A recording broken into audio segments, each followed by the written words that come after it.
कुर्बानी के जानवर खरीदने से पहले 10 जरूरी बातें।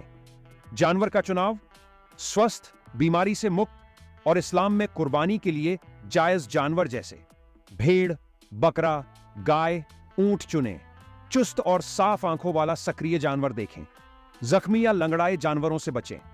जानवर की उम्र, हर तरह के जानवर के लिए न्यूनतम उम्र की सीमा होती है। सुनिश्चित करें कि आपका चुना हुआ जानवर इस उम्र सीमा को पूरा करता है। वसूल, जानवर खरीदने से पहले कुर्बानी की नीयत जरूर करें। जुल्हिज्जा के महीने की शुरुआत से ही अपने बाल या नाखून न काटने की सलाह दी जाती है अगर आप कुर्बानी करने का इरादा रखते हैं। इस बिंदु पर विशिष्ट मार्गदर्शन के लिए किसी मौलवी से सलाह लें। धन का स्रोत, यह सुनिश्चित करें कि कुर्बानी के जानवर को खरीदने के लिए इस्तेमाल किया गया पैसा हलाल कमाई से हो। कुर्बानी करने का तरीका, जानवर को ज़बाह इस्लामी दिशा निर्देशों के अनुसार दयापूर्वक ज़बाह किया जाना चाहिए।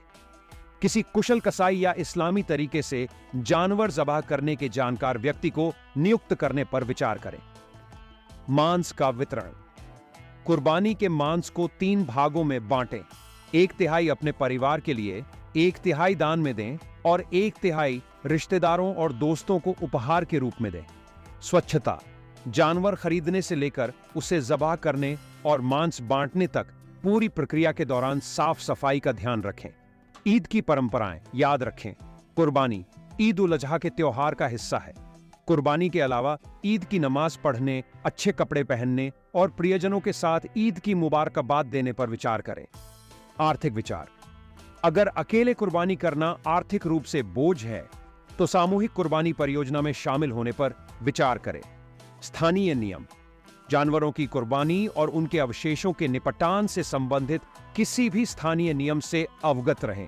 अतिरिक्त सुझाव, जानवर खरीदने से पहले कीमतों की तुलना करें। अगर आप खुद कुर्बानी नहीं कर सकते हैं तो किसी प्रतिष्ठित चैरिटी संस्था को दान देने पर विचार करें जो कुर्बानी का आयोजन करती है। याद रखें, ये सामान्य बातें हैं। अपने मामले से संबंधित विशिष्ट मार्गदर्शन और आदेशों के लिए हमेशा किसी स्थानीय इमाम या इस्लामी विद्वान से सलाह लें। धन्यवाद।